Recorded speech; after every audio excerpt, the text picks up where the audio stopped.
जय हिंद दोस्तों। View concept में आपका स्वागत है। आज हम लोग बिहार दरोगा का सेट नंबर 9 देखेंगे, जिससे ज्ञान बिंदु जीएस एकेडमी के द्वारा बनाया गया है। तो पहला प्रश्न है दोस्तों, भारत के चुनाव आयोग ने चंद्रयान से चुनाव तक की पहल की शुरुआत कहाँ से की? तो नई दिल्ली से की है दोस्तों, और वह अभी पश्चिमी दिल्ली से शुरुआत की गई है। इस बात को भी हम लोग याद रखेंगे। अगला प्रश्न है, निम्नलिखित में से कौन सा देश गोल्डन डोम अवधारणा का अनावरण किया है? तो गोल्डन डोम अवधारणा का अनावरण करने वाला देश है हमारा अमेरिका। यह एक अंतरिक्ष आधारित रक्षा परियोजना है दोस्तों, जो कि अमेरिका के द्वारा अपनाया गया है। शिक्षा मंत्रालय द्वारा केंद्रीय विश्वविद्यालयों के लिए राष्ट्रीय स्तर पर कुलपति सम्मेलन का आयोजन कहाँ किया गया है? किस राज्य में हुआ दोस्तों? तो गुजरात में हुआ, और गुजरात के केवड़िया जिले में इसका आयोजन हुआ है, कुलपति के सम्मेलन का, है ना। अगला प्रश्न है, हाल ही में अयोध्या में स्थित राम मंदिर का निर्माण किस कंपनी के द्वारा किया गया है? तो हम लोग जानते हैं लार्सन एवं ट्रूबो के द्वारा किया गया है। और इस मंदिर के डिजाइन और इंजीनियरिंग के कार्य के बारे में जानेंगे दोस्तों, तो टाटा कंसल्टिंग इंजीनियर्स के द्वारा किया गया है। दिल्ली के प्रगति मैदान में स्थित विश्व की सबसे बड़ी नटराज प्रतिमा के शिल्पकार कौन है दोस्तों? तो कृष्णन शतपथी हैं। इस मूर्ति का वजन यदि देखा जाए दोस्तों, तो इस मूर्ति का वजन 27 टन है ना। सॉरी, 18 टन है दोस्तों। सॉरी, 18 टन है इस मूर्ति का वजन। और इसकी ऊंचाई दोस्तों 27 फीट है ना। इस बात को भी हम लोग याद रखेंगे।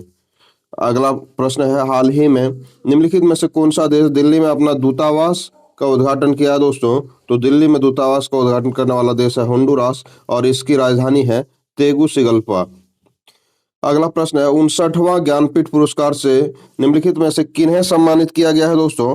तो सम्मानित किया गया है विनोद कुमार शुक्ल जी को सम्मानित किया गया है। इसमें 11 लाख रुपए दिए जाते हैं दोस्तों, और प्रशस्ति पत्र भी दिए जाते हैं, और कांस्य की देवी सरस्वती की प्रतिमा भी दी जाती है। और यह हिंदी साहित्य में योगदान के लिए दिया जाता है दोस्तों, और यह पुरस्कार दिया गया विनोद कुमार शुक्ल जी को। अगला प्रश्न है, हाल ही में लता दीनानाथ मंगेशकर पुरस्कार से किसे सम्मानित किया गया है? तो सम्मानित किया गया है कुमार मंगलम बिरला को दोस्तों, है ना। और ये पुरस्कार उन्हें आरएसएस प्रमुख मोहन भागवत द्वारा दिया गया है। कला, यह पुरस्कार दरअसल दोस्तों समाज और कला में योगदान के लिए दिया जाता है। अगला प्रश्न, निम्नलिखित में से कौन सा अस्प्री 2025 योजना की शुरुआत की गई है? तो अस्प्री 2025 योजना की शुरुआत कर्मचारी राज्य बीमा निगम के द्वारा शुरू किया गया है। अगला प्रश्न है, हाल ही में महिला एवं बाल विकास मंत्रालय द्वारा कार्यस्थल पर यौन उत्पीड़न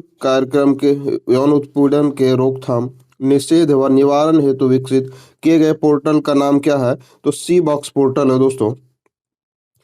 अगला प्रश्न है, निम्नलिखित में से किसे BRICS chamber of commerce and industry के नए अध्यक्ष के रूप में नियुक्त किया गया है? तो हरवंश चावला को नियुक्त किया गया है। ऑप्शन नंबर डी इसका सही उत्तर है। सुप्रीम कोर्ट में जज बनने वाली पहली महिला वकील बनी है इंदु मल्होत्रा। अगला प्रश्न है, भारतीय भारतीय चाय बोर्ड द्वारा जारी रिपोर्ट वर्ष 2024 में भारत का वैश्विक चाय निर्यात में कौन सा स्थान है दोस्तों? तो दूसरा है। पहला स्थान केन्या का है दोस्तों, इस बात को भी हम लोग याद रखेंगे। अगला प्रश्न है, निम्नलिखित में से किसे आईआईटी द्वारा एशिया के सबसे बड़े उथले तरंग बेसिन का उद्घाटन किया गया है? तो किसके द्वारा किया गया है दोस्तों? तो आईआईटी मद्रास के द्वारा किया गया। ऑप्शन नंबर डी इसका सही उत्तर है। हाल ही में घोषित भारत का 58वां माधव टाइगर रिजर्व किस राज्य में स्थित है दोस्तों? तो यह मध्य प्रदेश में स्थित है। निम्नलिखित में से किस राज्य सरकार द्वारा भारत का पहला एआई विश्वविद्यालय का नींव रखा गया है? महाराष्ट्र में दोस्तों। अगला प्रश्न है, निम्नलिखित में से किस राज्य सरकार ने 2025 से 35 को जल विद्युत परियोजनाओं का दशक घोषित किया है? तो यह अरुणाचल प्रदेश ने घोषित किया है। अगला प्रश्न है, 38वें राष्ट्रीय खेल में सर्वाधिक पदक किसने जीते हैं दोस्तों? तो यह सेवा खेल नियंत्रण बोर्ड के द्वारा जीता गया है। इसका आयोजन उत्तराखंड में हुआ दोस्तों, और इसके शुभंकर को देखा जाए तो मोनल पक्षी है। मोनल पक्षी इसका शुभंकर है। इस बात को भी हम लोग याद रखेंगे।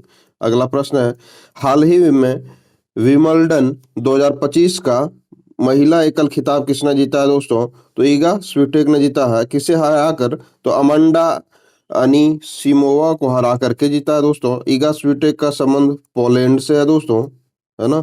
और हमारा ए अमांडा का संबंध यूएसए से है दोस्तों, इस बात को भी हम लोग याद रखेंगे। हाल ही में फेमिना मिस इंडिया बिहार 2024 का खिताब निम्नलिखित में से किसने जीता है? तो किसने जीता है दोस्तों? आदिति झा ने, और इनका संबंध मधुबनी जिले से है। मधुबनी की हैं अदिति झा। अगला प्रश्न है, हाल ही में सीताकुंड मेले का आयोजन बिहार के किस जिले में किया गया है दोस्तों? तो मुंगेर में किया गया है।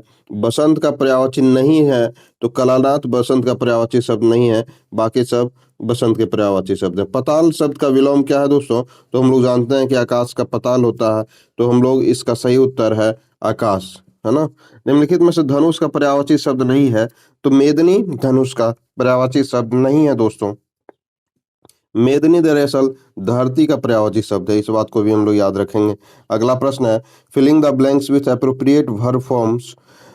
तो as as the teacher was not filling the blanks with the answers C dash the lesson tomorrow.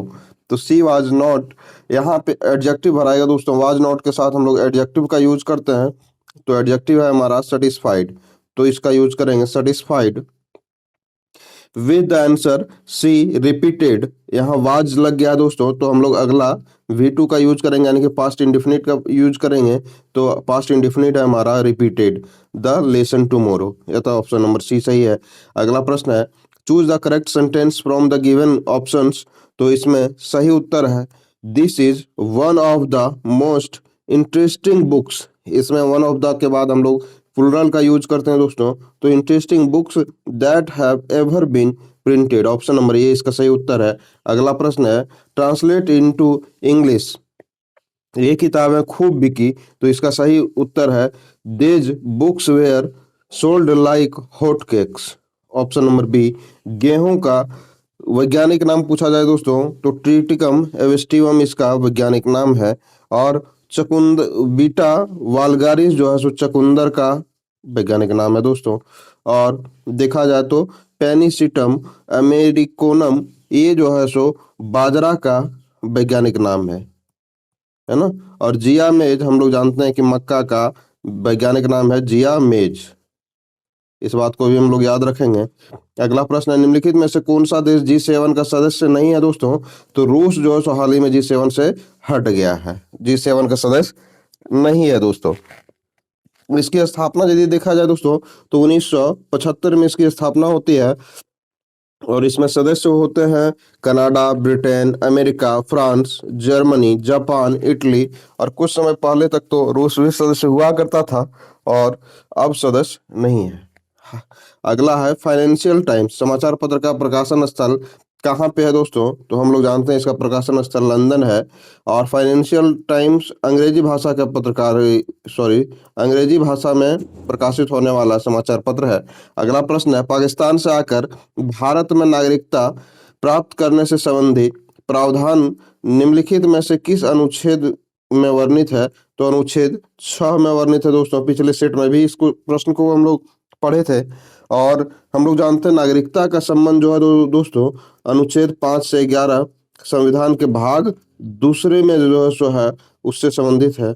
अगला प्रश्न है, संविधान के प्रावधानों के अनुसार निम्नलिखित में से किसको समाप्त किया जा सकता है? तो विधान परिषद को समाप्त किया जा सकता है, या फिर विधान परिषद का गठन किया जा सकता है दोस्तों, अनुच्छेद 169 के तहत, है ना। हाल ही में जम्मू कश्मीर के विधान परिषद को समाप्त किया गया है। निम्नलिखित में से कौन अपने पद की शपथ नहीं लेता है दोस्तों? तो लोकसभा स्पीकर यानी कि लोकसभा अध्यक्ष जो है सो अपनी पद की शपथ नहीं लेते हैं, है ना। उच्च न्यायालय के न्यायाधीशों के वेतन और भत्ते दिए जाते हैं राज्य के सामयिक निधि से। अगला प्रश्न है, दबाव समूह की कार्य पद्धति में किन तकनीकों का प्रयोग किया जाता है दोस्तों? तो हम लोग जानते हैं कि उसमें प्रयोग किया जाता है प्रचार प्रसार का, नौकरशाही को प्रभावित करना, और हिंसा का प्रयोग करना, भूख हड़ताल करना, ये सभी इसके ऑप्शन सही है। Option number D. संथानम समिति रिपोर्ट के संबंध में निम्नलिखित में से कौन सा कथन सही है? संथानम रिपोर्ट के अनुसार, तो इस समिति के द्वारा राजनीतिक भ्रष्ट भ्रष्टाचार को अधिकारियों के भ्रष्ट से अधिक हानिकारक वर्णित किया गया है, सही है। केंद्र और राज्य सरकार द्वारा सतर्कता आयोग के गठन की संस्तुति भी की थी, यह भी बात सही है, या तो हमारा सी नंबर ऑप्शन सही है। अगला प्रश्न है, बेरूवारी संघ मामले में केंद्र को कहा गया कि उद्देशिका संविधान का हिस्सा है। उद्देशिका संविधान का हिस्सा नहीं है, विधि का शासन संविधान का हिस्सा है। उपयुक्त में से सही, तो उद्देशिका संविधान का हिस्सा नहीं कहा गया है बेरूवारी संघ के मामले में। ऑप्शन नंबर 20 का सही उत्तर है।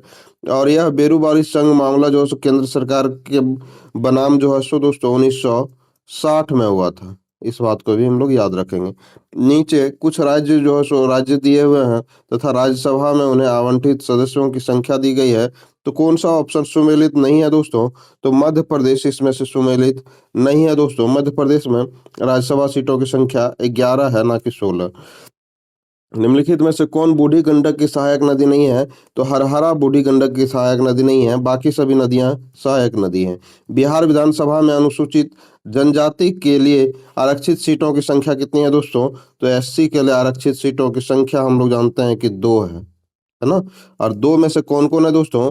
कटोरिया जो कि बांका में स्थित विधानसभा क्षेत्र है, और दूसरा मनिहारी जो कि कटिहार में स्थित विधानसभा क्षेत्र है। दोनों एससी के लिए आरक्षित है। अगला है, 16वें वित्त आयोग के अध्यक्ष निम्न में से कौन है? तो 16वें वित्त आयोग के अध्यक्ष के रूप में डॉक्टर अरविंद पनगड़िया को नियुक्त किया गया है। अगला प्रश्न है, नरसिम्हम रिपोर्ट का संबंध किसके पुनर्गठन से है? तो बैंकिंग संस्थान के पुनर्गठन से है नरसिम्हम रिपोर्ट का संबंध। नरेगा अधिनियम संसद द्वारा कब पारित किया गया? तो सितंबर 2005 में। अगला प्रश्न है, भारतीय मुद्रा आपूर्ति माप के संबंध में निम्नलिखित कथनों पर विचार करना है दोस्तों। तो मुद्रा आपूर्ति की सभी माप को M4 सर्वाधिक तरल है, और अगला है कि M1 मुद्रा आपूर्ति की सर्वाधिक उपयोग की जाने वाली माप है तथा इसे समस्त मौद्रिक संसाधन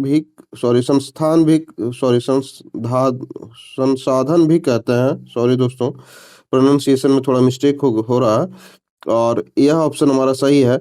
मुद्रा आपूर्ति की सभी माप को M4 तरल कहते हैं, ऑप्शन गलत है, अतः हमारा ऑप्शन नंबर 20 का सही उत्तर होगा। अगला प्रश्न, निम्नलिखित में से कौन सा कारक बहुराष्ट्रीय कंपनियों MNCs के उत्पादन केंद्रों को के संस्थान को निर्धारित करता है? तो वह है दोस्तों बाजार से निकटता, कुशल और अकुशल कार्यबल की उपलब्धता, सस्ता विनिर्माण, या तो हमारा ऑप्शन नंबर डी सही है। कोर स्फीति यानी कि जिसको कोर इन्फ्लेशन कहते हैं कि अवधारणा निम्नलिखित में से किसने जो है सो लाई थी? तो ऑक्सटेन ने लाई थी, ऑप्शन नंबर डी। केपलर का द्वितीय नियम क्षेत्रीय वेग अचर रहता है निम्नलिखित में से किस संरक्षण नियम के तुल्य है दोस्तों? तो हम लोग जानते हैं कि कोणीय संवेग के तुल्य है, ऑप्शन नंबर सी। अगला प्रश्न है, डायनेमो वह यंत्र है जो निम्न को परिवर्तित करता है किसमें दोस्तों? तो आंतरिक ऊर्जा को विद्युत ऊर्जा में परिवर्तित करता है। फ्लेमिंग के दाएं हाथ के नियम राइट हैंड रूल का प्रयोग किसकी दिशा का पता लगाने के लिए किया जाता है? तो प्रेरित धारा का पता लगाने के लिए। किसी अर्धचालक का ताप बढ़ाने पर, है ना, उसकी प्रतिरोधकता घटती है दोस्तों। अगला प्रश्न है, न्यूटन के गति के नियम लागू होते हैं जब पदार्थ की प्रकृति होती है कैसे दोस्तों? कण की प्रकृति, यानी कि हम लोग कह सकते हैं न्यूटन गति के नियम लागू कब होते हैं दोस्तों? जब पदार्थ की कण की प्रकृति पर लागू होता है, यानी कि ऑप्शन नंबर ये इसका सही उत्तर है दोस्तों। इस बात को भी हम लोग याद रखेंगे दोस्तों, है ना। अगला प्रश्न है, सरल आवर्त गति करने वाला कण जब अपनी मध्यमान स्थिति से गुजरता है तो क्या होता है दोस्तों? उस पर कोई बल कार्य नहीं कर रहा होता है, सही है। तो वेग अधिकतम होता है दोस्तों, त्वरण शून्य होता है, और स्थिति तो ऊर्जा अधिकतम होती है दोस्तों। यह ऑप्शन सही नहीं है, या तो हमारा ऑप्शन 1, 2, 3 इसका सही उत्तर है दोस्तों, ऑप्शन नंबर ए। स्थितिज ऊर्जा अधिकतम नहीं दोस्तों, तब स्थितिज ऊर्जा शून्य होती है। इस बात को भी हम लोग याद रखेंगे, है ना। अगला प्रश्न है, 1 ग्राम परमाणु 1 मोल में उपस्थित परमाणुओं की संख्या क्या कहलाता है? तो वह अवगाद्रो संख्या कहलाता है दोस्तों। और अवगाद्रो संख्या हम लोग जानते हैं 0.023 प्रति मोल होता है। इस बात को भी हम लोग याद रखेंगे। बर्तन बनाने में प्रयुक्त जो जर्मन सिल्वर होता है दोस्तों, वह किससे किससे मिलकर के बना होता है? तो कॉपर, जिंक और निकेल से मिलकर के बना होता है। ऑप्शन नंबर सी इसका सही उत्तर है। अगला जो है सो प्रश्न है, उत्कृष्ट धातु को घोलने के लिए निम्नलिखित में से किसका प्रयोग किया जाता है? तो HNO3 और HCl का प्रयोग किया जाता है, जिसको मिलकर के एक्वारेजिया बनता है। एक्वारेजिया को हम लोग शाही जल भी कहते हैं दोस्तों। अगला प्रश्न है, अंडा मृदु जल में डूब जाती है किंतु नमक के सांद्र घोल में तैरता रहता है, यह किस कारण से होता है दोस्तों?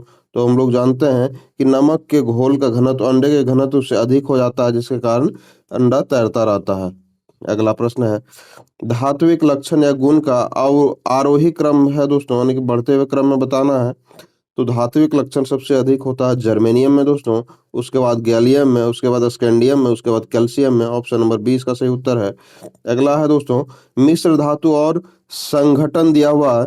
तो कांसा हम लोग जानते हैं दोस्तों कि तांबा और टीन से मिलकर के बना होता है। पीतल हम लोग का तांबा और जिंक से मिलकर बना होता है। जर्मन सिल्वर अभी हम लोग पढ़े दोस्तों कि तांबा, जिंक और निकेल से मिलकर बना होता है। मुद्रण धातु हम लोगों का बना होता है दोस्तों सीसा, टीन और एंटामनी से।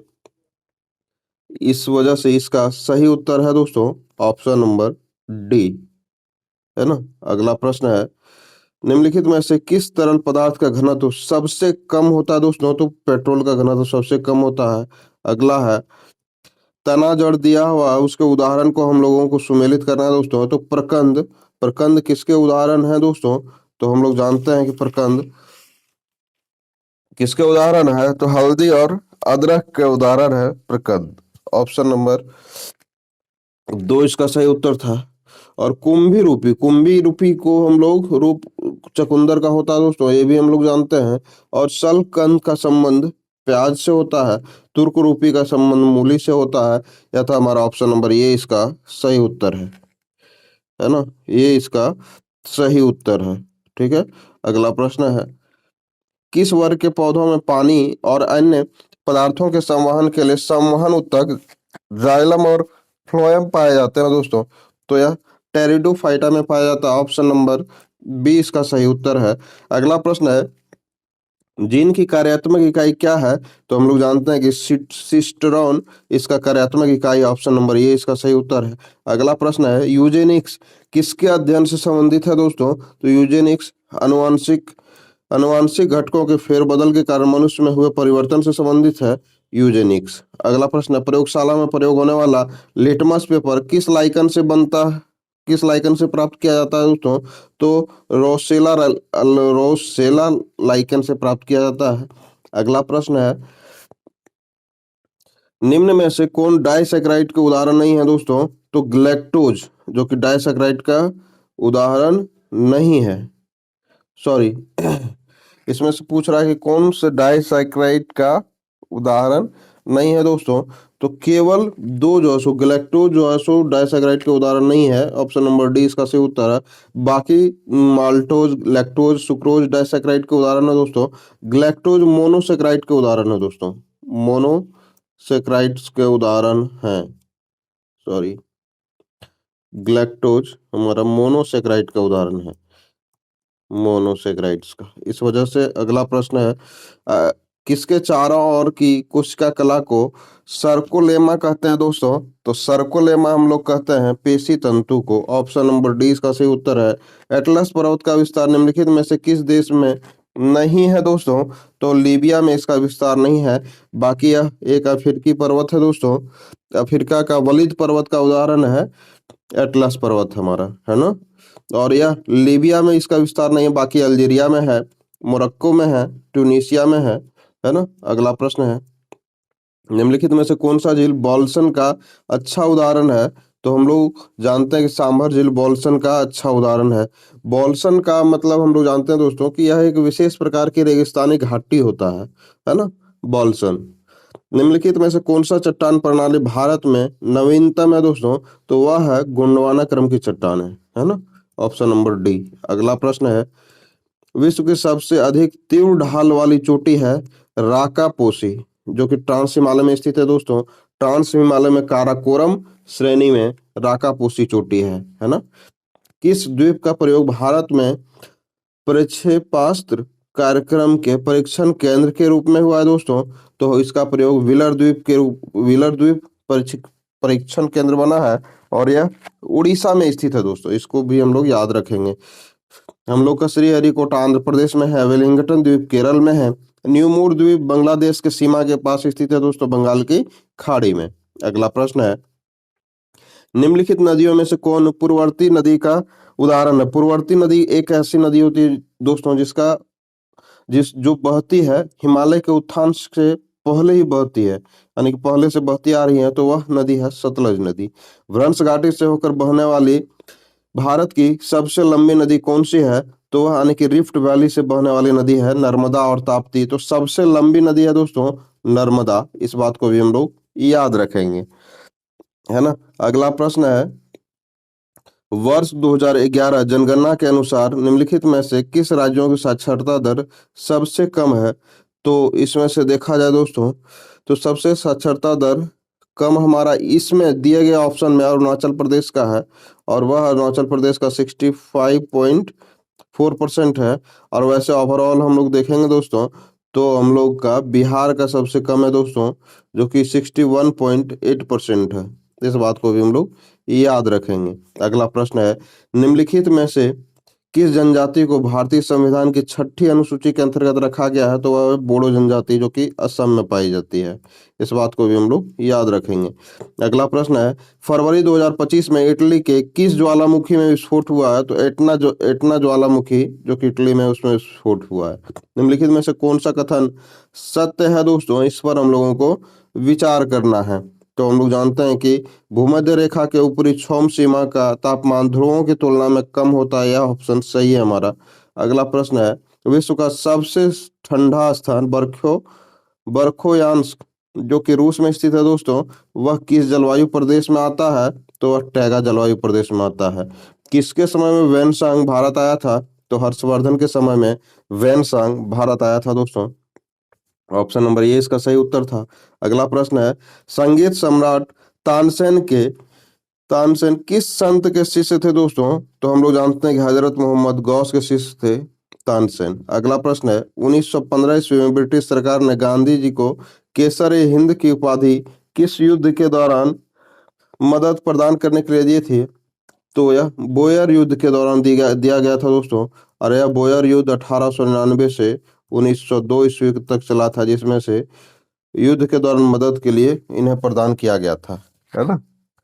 और यह जो है सो जालियांवाला बाग हत्याकांड के पश्चात जो है सो गांधी जी ने यह केसर हिंद उपाधि अंग्रेजों को लौटा दिया था। और यह जो है सो युद्ध के दौरान वह चिकित्सीय कार्य में मदद करने के लिए उन्हें यह प्रदान किया गया था केसर हिंद। अगला प्रश्न है दोस्तों, वेवेल योजना के अनुसार कार्यकारी परिषद में हिंदू और मुस्लिम की संख्या समान रखने की बात थी। तो यह ऑप्शन सही है। और कि वेवेल का विचार था कि ऐसी व्यवस्था से भारत का बंटवारा बच जाता। तो यह बात गलत है दोस्तों, यह हमारा ये सही किंतु आर गलत है। ऑप्शन नंबर डी इसका सॉरी ऑप्शन नंबर सी इसका सही उत्तर होगा, है ना। अगला प्रश्न है, वर्ष 1928 में साइमन कमीशन भारत में किस उद्देश्य से आया था? तो हम लोग जानते हैं कि प्रशासनिक सुधार के विचार के लिए आया हुआ था। साइमन कमीशन 1928 में भारत आया हुआ था, है ना। अगला प्रश्न है, निम्नलिखित में से किसे पेरिस की रॉयल एशियाटिक सोसाइटी की सदस्यता प्रदान की गई? तो राजा राम मोहन राय के द्वारा। और यह इसकी स्थापना रॉयल एशियाटिक सोसाइटी की दोस्तों 1984 में विलियम जोन्स ने की थी। इस बात को भी हम लोग याद रखेंगे। अगला प्रश्न है, सर्वप्रथम मोहनजोदड़ो की खोज किसने की थी? तो दयाराम साहनी ने की थी। Option number C. Gautam Buddha के सारथी का नाम क्या था दोस्तों? तो चन्ना उसके सारथी का नाम था, राहुल उनके पुत्र का नाम था, है ना। हरिहर हरिहर द्वितीय से संबंधित कथनों पर विचार करें तो हरिहर द्वितीय को राज परमेश्वर व महाराजा धीराज जैसी उपाधि धारण की। यह ऑप्शन गलत है। हरिहर द्वितीय ने कनारा मैसूर त्रिचिनापल्ली और कांची को जीत कर अपने राज्य में मिला लिया। अभी ऑप्शन गलत है दोस्तों, तो ऑप्शन नंबर डी, इनमें से कोई ऑप्शन सही नहीं है। किसके नेतृत्व में बोलन दर्रे से अंग्रेजी सेना भेजी गई और काबुल पर अधिकार कर लिया दोस्तों? तो हम लोग जानते हैं कि जॉन कीन के द्वारा भेजा गया था बोलन दर्रा से। 1857 के विद्रोह के कारण बैरकपुर में कमांडिंग ऑफिसर कौन था दोस्तों? तो इसका सही उत्तर है officer hearsay. Option number D इसका सही उत्तर है। चर्बी से लगे कारतूस के प्रयोग के विरोध में यह विद्रोह शुरू हुआ था, है ना, 1857 का विद्रोह, और इसे प्रथम स्वतंत्रता संग्राम का विद्रोह भी कहते हैं, इसको भी याद रखेंगे। द्वितीय विश्व युद्ध में 1 सितंबर 1939 को पोलैंड पर किसने आक्रमण कर दिया था दोस्तों? तो एडल्फ हिटलर ने। प्रशा के राजा विलियम प्रथम को कहाँ जर्मनी का सम्राट घोषित किया गया? तो वर्साई में जर्मनी का सम्राट घोषित किया गया। जर्मनी का सबसे शक्तिशाली राज्य था प्रशा, है ना। अगला प्रश्न है निम्नलिखित गणित के दोस्तों हाथ का उंगली, सॉरी, यह सब गणित के प्रश्न है दोस्तों, तो उम्मीद है कि आप इसे खुद से हल करेंगे, है ना। और इसी तरह हमारे वीडियो को देखने के लिए, हमारे चैनल से जुड़ने के लिए आपका धन्यवाद। आप हर दिन सफलता की नई ऊंचाइयों को छुएं, यही हमारी शुभकामनाएं हैं। धन्यवाद, आपका दिन शुभ हो।